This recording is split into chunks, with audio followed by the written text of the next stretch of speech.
Hello everyone, welcome to rainbow taste. నేను మీ కళ్యాణి. ఈరోజు మన రెసిపీ వచ్చేసి బ్యాచులర్ స్టైల్ చికెన్ కర్రీ అండి. ఎందుకు ఇలా అంటున్నామంటే చాలా తక్కువ ఇంగ్రీడియంట్స్తో చాలా టేస్టీగా చాలా తొందరగా చేసుకోవచ్చు. చూద్దాం. దానికోసం మనం ప్యాన్లో ఆయిల్ వేసుకుందామండి. దీంట్లోనే ముక్కలుగా కట్ చేస్తున్న ఉల్లిపాయ తీసుకుంటున్నాను. నేను 200 గ్రామ్స్ ఉల్లిపాయలు తీసుకున్నాను. దీంట్లో 80% ఫ్రై అయిన తర్వాత 1 స్పూన్ అల్లం వెల్లుల్లి పేస్ట్ వేస్తున్నాను. దీంట్లో ఉన్న పచ్చివాసన అంతా పోవాలండి, అందుకోసం బాగా కలుపుకున్నాను. ఇప్పుడు ఉల్లిపాయలు బాగా వేగిపోయినాయి. దీంట్లో శుభ్రంగా కడిగి పక్కన పెట్టుకున్న చికెన్ని దాంట్లో వేస్తున్నాను నేను. ఒకసారి అంతా కలిసేలా కలుపుకోవాలండి. మీరు ఫస్ట్ టైం కనుక నా ఛానల్ చూసినట్లయితే నా ఛానల్ సబ్స్క్రైబ్ చేయండి, షేర్ చేయండి, లైక్ చేయండి, పక్కనున్న బెల్ ఐకాన్ని క్లిక్ చేయండి. ఇలా పెట్టుకుని కలుపుకున్న తర్వాత మూత పెట్టుకున్నానండి. మనకి చికెన్లోంచి వాటర్ వస్తుంది అనమాట. ఈ వాటర్ కొంచెం ఎగిరేంత వరకు కూడా చికెన్ దీంట్లో ఉడకబెడతాను నేను. చూస్తున్నారు కదా, నేను చూపిస్తున్నాను వాటర్ ఎలా వస్తుందో.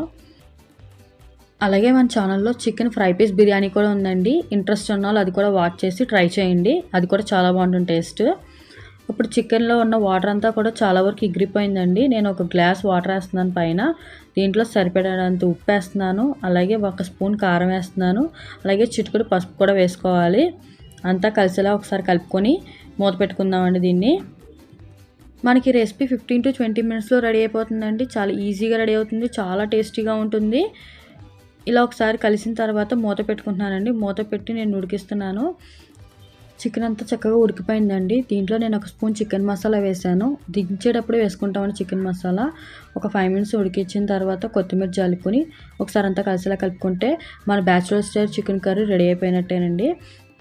ఈ రెసిపీని మీరు కూడా ట్రై చేయండి. మీకు ఎలా కుదిరిందనే విషయం నాతో కామెంట్ బాక్స్లో షేర్ చేసుకోండి. Thank you for watching.